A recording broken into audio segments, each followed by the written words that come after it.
Bismillah. Je me présente avec vous le professeur Khallouk, professeur de physique-chimie, lycée Hassan II, Académie de Lyon.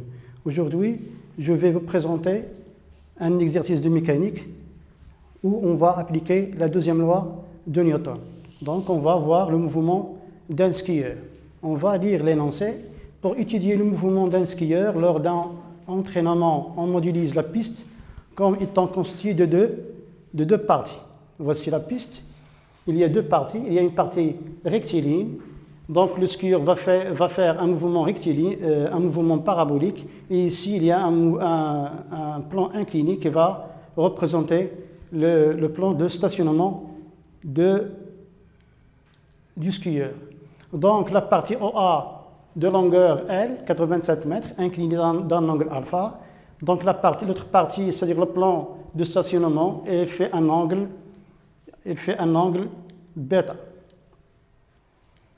Donc, le skieur et ses accessoires de masse M, 70 kg, il part à partir de A sans vitesse initiale et atteint le point O avec une vitesse V1. Pour étudier le mouvement de G, on va choisir un repère spatial A et G' lié à la Terre qui va être considéré comme galiléen. Et on suppose que le skieur subit au cours de son mouvement une force de frottement F et on prend G est égal à 9,8. Donc ici, on voit le schéma. Donc le skieur le point de départ c'est A, il va décrire un mouvement rectiligne. Au point O, après O, il va décrire un mouvement parabolique, c'est-à-dire une chute libre.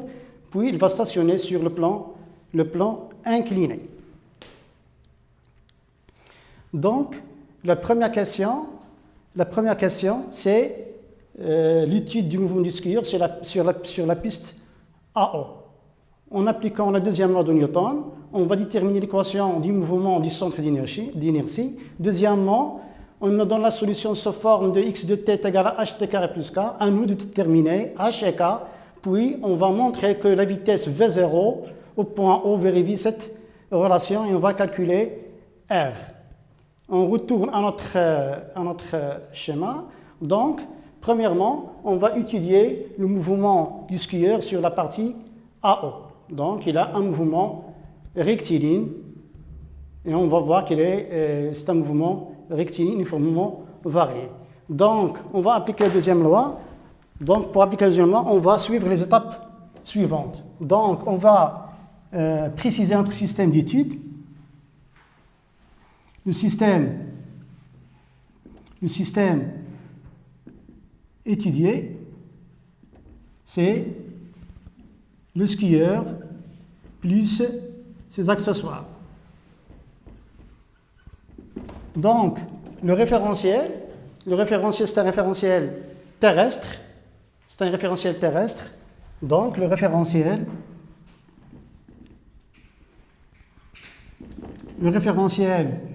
d'étude est un référentiel terrestre considéré comme galiléen. Donc après, on va faire l'inventaire des forces. Donc les forces appliquées sur le skieur, il y a le poids P et il y a la réaction du plan. Donc, bilan de force extérieure exercée sur le système. Donc, on va faire un petit schéma. On va considérer que le skieur, c'est un point matériel, pour simplifier. Voici P et voici l'action du plan incliné. Donc, il y a le poids P, poids du corps. Il y a R, la réaction du plan incliné. On va décomposer R, on va poser que R est égal à Rn plus F. Donc, on va décomposer la force R en deux forces. La première force, c'est la composante normale Rn. La deuxième force, la force tangentielle qui est F, c'est-à-dire, on pose que R est égal à Rn plus F. Après, on va appliquer, d'après la deuxième loi de Newton, ou là, le théorème du centre de masse, d'après la deuxième loi de Newton, d'après la deuxième loi de Newton, on a la somme des forces extérieures appliquées sur notre système est égale à M à G. Donc, P plus R est égal à M à G. Je vais remplacer R par les deux composantes tangentielles et normales. Donc, P plus Rn plus F est égal à M à G. Donc, ici, voici l'axe des X, voici l'axe des Y. Donc, voici l'axe des X et voici l'axe des Y. On va projeter ces forces dans la base E', G'. Donc P, sa projection dans la base E', G'. Donc, il y a le Px et le Py. Ici, on a alpha. Ici, on a un angle droit. Ici, c'est un angle bêta. L'angle alpha et bêta sont complémentaires, c'est-à-dire leur somme, c'est 90 degrés. Donc, voilà alpha. Donc, c'est ça alpha. Donc, voici le Px. Et la projection sur Y, voici le Py. Le Px, il est positif, le Py, il est négatif. Donc, ici, le Px est un opposé à alpha. Donc, on va chercher le sinus. Donc, sinus alpha, c'est l'opposé Px sur l'hypoténuse P, c'est-à-dire que Px est égal à P sinus alpha. De même, ici, le Py, il est adjacent à alpha. Donc, cos alpha est égal à Py est négatif, donc c'est moins Py sur P. Implique que Py est égal à moins P cos alpha. Je vais remplacer c'est-à-dire les coordonnées de P. Donc, l'abscisse, c'est quoi? C'est P sinus alpha. Et l'ordonnée P cos alpha, toujours dans la base E', G', plus Rn. Rn est orthogonal à X. Donc, l'abscisse, c'est 0. L'ordonnée, c'est Rn plus F. F, elle est opposée à X. Donc, on a moins F0 est égal M à X. AY est égal, avec AY est égal à 0. Pourquoi? Pourquoi AY est égal à 0? Car le mouvement se fait seulement suivant OX. Donc, pas de mouvement suivant OY. Donc, nous demande de trouver l'équation différentielle. Donc, l'équation différentielle du mouvement. Le mouvement se fait suivant OX, donc je vais projeter suivant OX. Donc, la projection suivant OX, et la voilà. Px plus 0 moins F est égal à M à X. Donc, projection suivant OX. Donc, P sinus alpha plus 0 moins F est égal à M à X. C'est-à-dire que AX est égal moins F sur M plus mg sinus alpha sur M.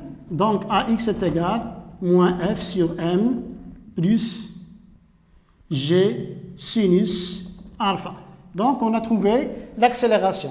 L'accélération, ici, tous les paramètres sont constants, c'est-à-dire G constante, F constante. Donc, AX, elle est constante et elle est différente de 0. Pourquoi? Car on n'a pas un mouvement uniforme. Le skieur part avec une vitesse nulle et arrive avec une vitesse non nulle. Donc cette constante, l'accélération est constante et est différente de 0. Donc le mouvement est uniformément varié. Mais dans la question, il nous demande de trouver l'équation horaire du mouvement. Pour trouver l'équation horaire du mouvement, on va remplacer AX par ses dérivés. On sait que AX, c'est la dérivée de Vx sur dt, et Vx n'est que la dérivée de x sur dt. Donc, AX est égal à d sur dt de Vx, qui est d de x sur dt. Donc, c'est la dérivée seconde de x sur dt carré. Donc, pour répondre à la question, on va remplacer AX par la dérivée seconde de x. Donc, d carré de x sur dt carré est égal à moins f sur m plus g sinus alpha. Donc, cette expression représente l'équation différentielle. Donc, équation différentielle du mouvement.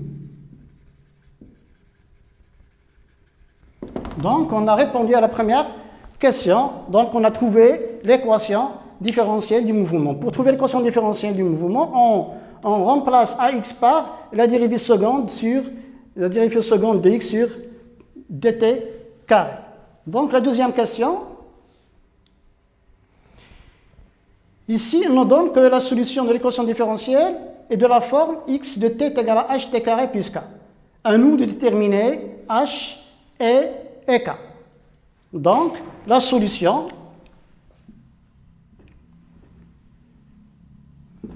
x de t est égal à ht carré plus k. Donc, à nous de déterminer h et k. Ici, la solution, puisque c'est une solution, donc il vérifie l'équation. Mais nous, d'après les conditions initiales, le skieur part de A, qui est l'origine de repère, c'est-à-dire x à l'instant 0 est égal à 0. Donc, condition initiale, la condition initiale sur la position, condition initiale, x à l'instant 0 est égal à 0. On remplace dans notre solution, x à l'instant 0 est égal à h fois t qui est 0, plus k qui est égal à 0. Implique que k est égal à 0. Donc k est égal à 0. Maintenant, on veut trouver h. Puisque cette expression, c'est une solution, donc elle vérifie l'équation différentielle. Donc on va dériver cette expression deux fois et la remplacer dans l'équation différentielle. Donc, d de x d'abord, la dérivée première, d de x sur dt, à quoi est égal? Est égal à 2h fois t. Et d carré de x sur dt carré est égal à combien? Est égal à 2h. Donc, la solution vérifie l'équation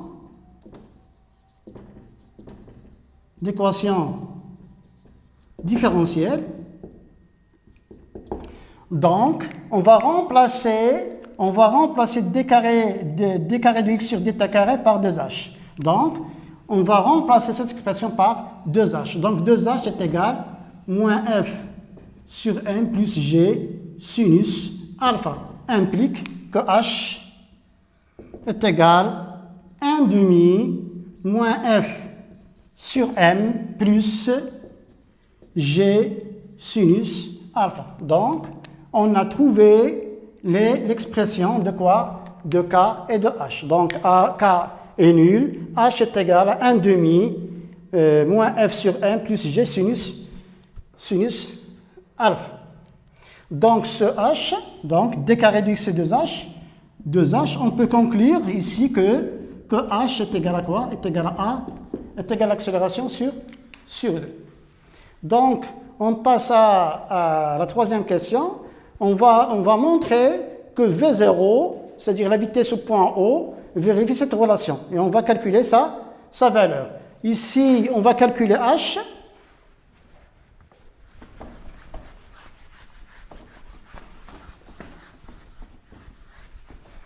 Donc, on va calculer h. Donc, h est égal à 1 demi. Donc, moins fm, f est égal, j'espère, c'est 21. Donc, c'est moins 21 sur 70 plus g qui est 9,8 sinus de 34 degrés. On va trouver 2,6 mètres secondes moins 2. Donc, h a l'unité d'une accélération. Pourquoi? Car h est égal à a sur 2. Maintenant, on va passer à un 3. On va montrer que V0, ici, voici le schéma, voici A, voici O. On veut déterminer VO. On va partir de la solution, c'est-à-dire l'équation horaire du mouvement. Donc, on a x de t est égal à h t carré plus k avec k ici est nul. Donc, xo est égal à h to au carré. To, c'est la durée pour que le skieur passe de A vers O. On a de même, V est égal, d de x sur dt est égal de h to. Donc, V est égal de h VO to. Donc, on a deux relations, 1 et 2. Éliminons T0 entre 1 et 2. Donc, on va trouver, d'après cette expression, on va trouver T0. T0, c'est combien? C'est VO sur 2H. Je vais la remplacer dans l'expression, la première expression. Ici, X0, c'est combien? C'est L. Donc, L est égal à H, T0 au carré, c'est-à-dire V0 sur 2H au carré, qui est égal à H, V0 au carré sur 4 H carré, qui est égal à V0 carré sur 4H carré. Donc, V0 au carré est égal à 4H carré fois L implique que la vitesse au point O, c'est combien? C'est la racine. Ici, on simplifie par H carré, on simplifie par H. Donc, V0 au carré, c'est 4H fois L. Donc, V0, c'est quoi? C'est la racine.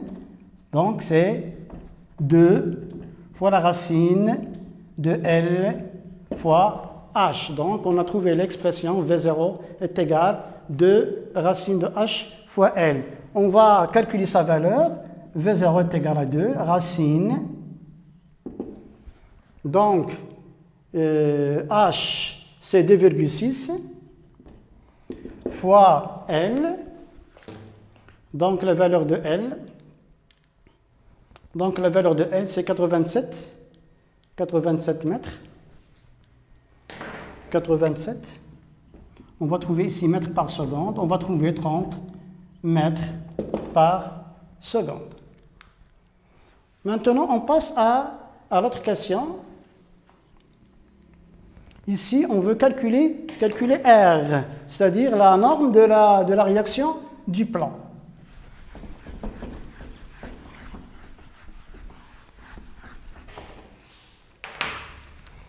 Ici, on va faire un petit schéma. Ici, voici le R, voici le Rn et voici le F. Donc, d'après la loi de Pythagore, ici on a un angle droit, donc R au carré plus R au carré est égal à Rn au carré plus F carré, c'est-à-dire que R est égal à la racine de F carré plus Rn carré. Donc, pour trouver Rn, on retourne à la deuxième loi. Donc, projection sur AY. Donc, la projection de P, c'est moins P cos alpha. La projection de Rn, c'est Rn. Et est égal à MAY, nous avons vu que AY est égal à 0, c'est-à-dire Rn est égal à Mg cos alpha. Donc, R est égal à la racine de f carré plus Mg cos alpha de tout au carré. Donc, en faisant notre application numérique, on va trouver que R est égal à 569,1 newton. Donc, on a terminé la première partie de l'exercice, donc on va passer à la deuxième partie de l'exercice. Donc, ici, on va étudier la chute libre du skieur. Donc, à une date prise comme origine de temps, le skieur quitte le point O avec une vitesse VO. Donc, il va quitter le point O avec une vitesse VO, donc il va faire une chute parabolique, une chute libre. Pourquoi? Car il est soumis à son poids seulement. On a négligé toutes les forces, il nous reste seulement le poids. Donc, il va faire une chute parabolique. Donc, on considère que la chute du skieur est libre et que le repère d'étude, c'est le repère OIJ. Voici le repère, c'est-à-dire le repère spatial d'étude, ici le OIJ. Donc, on considère que la chute du skieur est libre dans ce repère. Au point 1 se trouve un arbre dans le sommet et le point B, XB est égal à 7 mètres, YB est égal à 8 mètres. Donc on retourne notre schéma. Voici l'arbre. Donc il a le sommet, il a un XB et ici YB. L'abscisse XB et l'ordonnée YB qui sont données dans l'exercice. On néglige le frottement, on applique la deuxième loi de Newton. Donc, au cours de cette chute libre, pour déterminer les équations horaires xt et yt.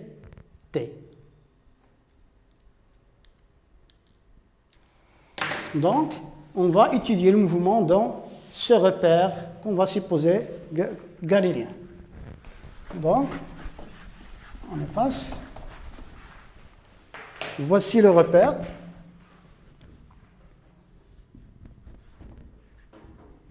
YX, donc le skieur va faire un mouvement parabolique. Donc, à nous de trouver les équations horaires x de t et y de t. Au cours de son mouvement, c'est-à-dire le système, il se met seulement à son poids. Donc, on va faire comme avant, on va spécifier le système d'étude, c'est quoi? C'est le skieur et ses accessoires. Le référentiel, c'est un référentiel galiléen terrestre. Les forces, c'est P seulement. Donc, on passe à la deuxième loi.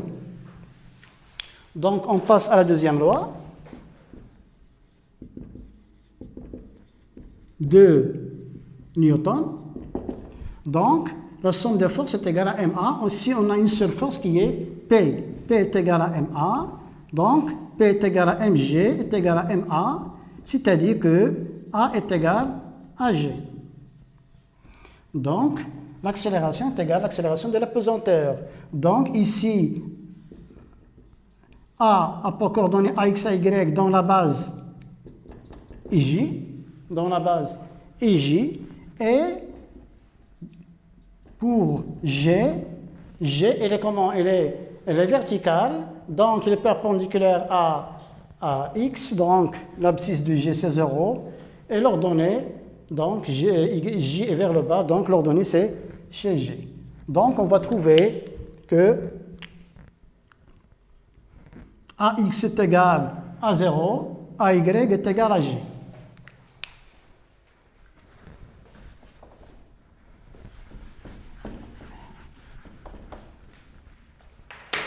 Donc, AX est égal à 0 et AY est égal à G. C'est-à-dire que l'accélération est nulle suivant OX et les constantes suivant OY.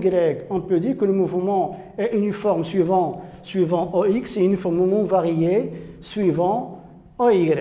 Donc, AX est égal à 0, c'est-à-dire D de Vx sur dt est égal à 0. Donc, on va utiliser soit l'intégration, soit la primitive. Donc, par intégration, on va trouver que Vx est égal à constante qui est égale à V0, à Vx0. Voici le V0. Voici alpha, voici le Vx0.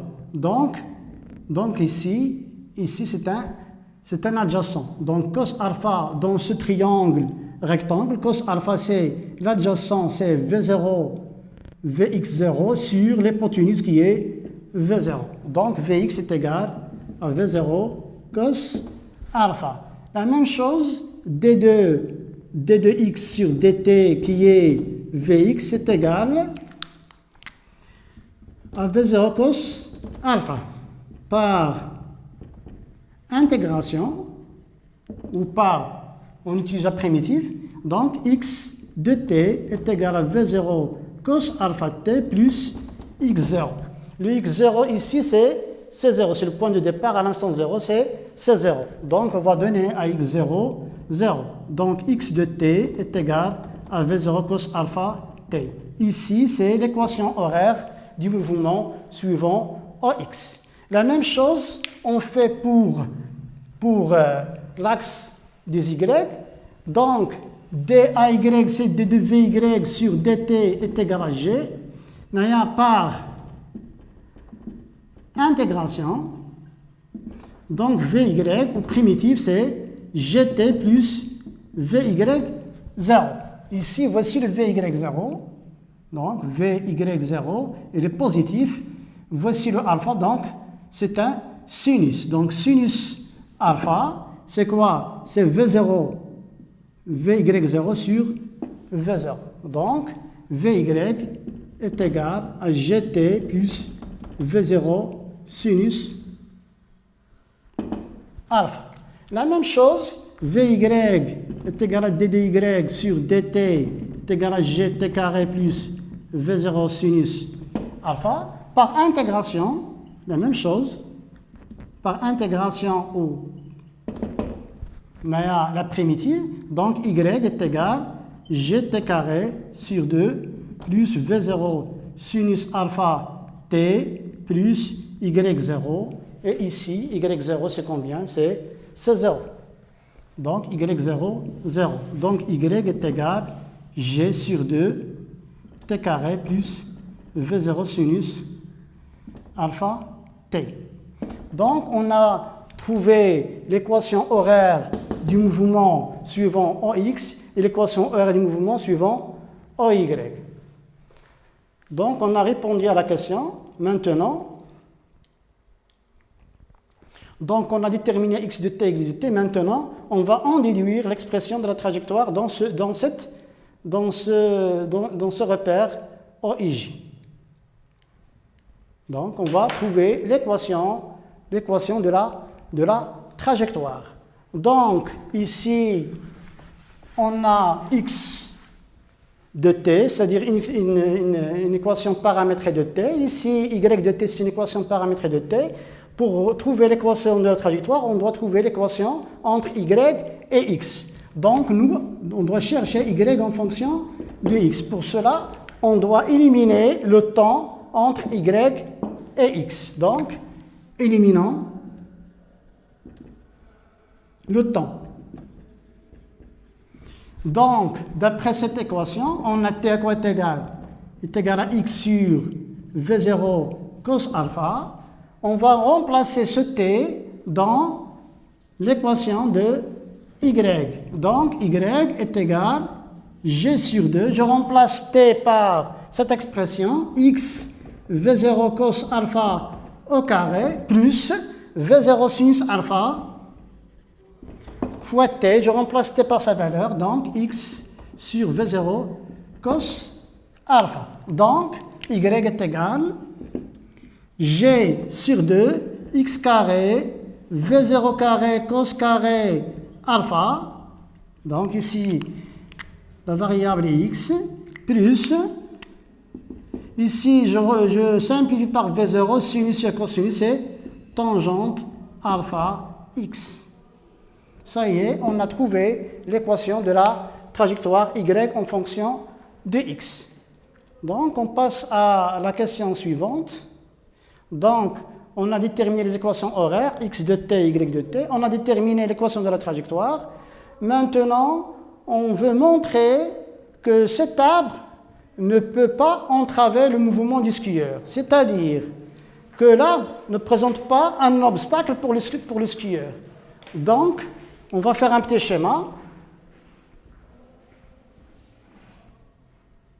Voici l'arbre. Voici B. Ici, c'est YB. Ici, c'est XB. Donc, on va montrer que cet arbre ne présente pas un obstacle pour le centre d'inertie du skieur. Pour cela, on doit trouver YG, c'est-à-dire l'ordonnée du centre d'inertie du skieur pour x est égal à XB. Hein? Donc, on a deux cas. Si YG est supérieur à YB, donc l'arbre va représenter un obstacle pour le skieur. Si YG est inférieur à YB, donc l'arbre ne présente pas un obstacle pour le skieur. Pour cela, on va trouver quoi? YG, voilà, on va trouver YG pour X est égal à XB. Ici, nous avons dans l'énoncé,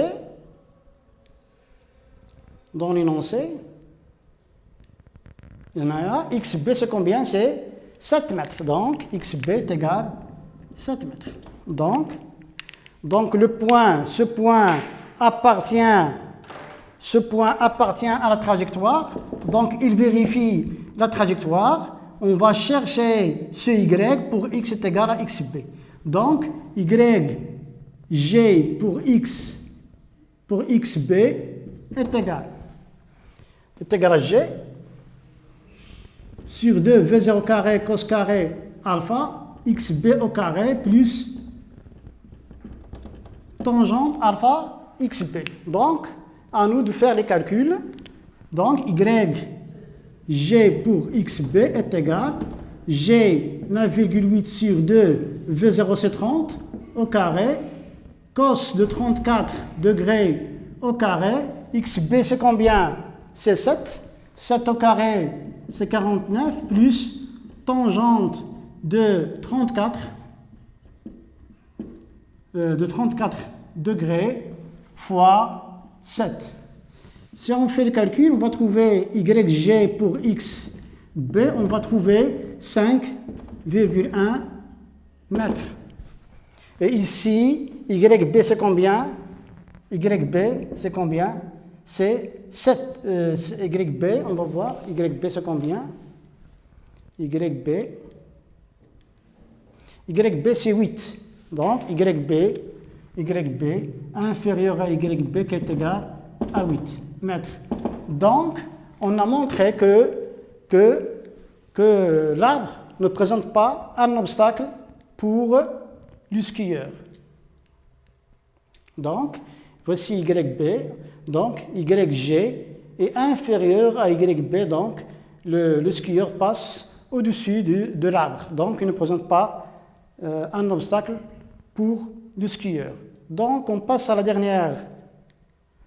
dernière question. On va calculer VP, la vitesse de G au point P, sachant que TP est égal à 3 secondes. Donc, on va trouver la vitesse au point P, sachant que la durée pour passer de O vers P, c'est 3 secondes. Donc, VP, voici le point P, voici VP. Donc, VP, il a un abscisse VXP et VYP.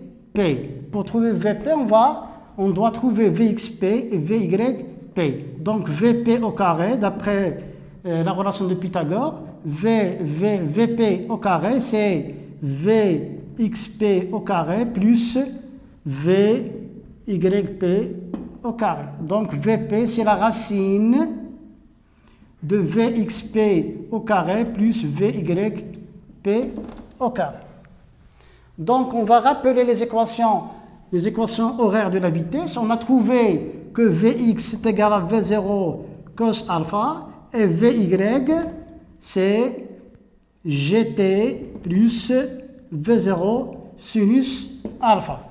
Donc, à l'instant t est égal à Tp, Vxp est indépendant du temps, donc c'est V0 cos alpha, Vyp est égal Gtp plus V0 sinus alpha. Donc, le Vp, on va trouver l'expression de Vp, c'est la racine de Vxp, c'est V0 cos alpha au carré, plus Vyp, c'est Gtp plus V0 sinus alpha au carré. On a V0, on a alpha, on a G, on a Tp, c'est 3 secondes. On fait nos calculs, on va trouver Vp 52,44 mètres par seconde. Donc, on a terminé l'exercice et à la prochaine fois. Et merci.